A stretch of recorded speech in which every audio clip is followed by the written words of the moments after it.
Власта во рекорден рок ги објави имињата на фирмите кои не исплатиле плати за вработените, а земале субвенции од државата. Но и по 2 месеци не може да открие кој е мистериозниот инвеститор на дивоградбата кај Мавровка. Првиот јавен повик за уривање на диво изградени објекти што го распиша општина Чаир заврши неуспешно откако ниту еден понудувач не аплицирал на тендерот. Во меѓувреме, општината распиша нов повик кој завршува во петок, но не појасни што доколку и тој пропадне.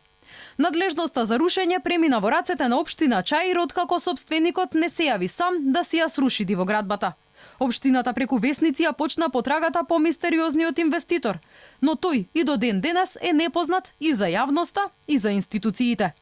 Пред истрага за случајот отвори и јавното обвинителство, но и МВР ќе истражуваат кој и зошто бесправно гради во централното градско подрачје.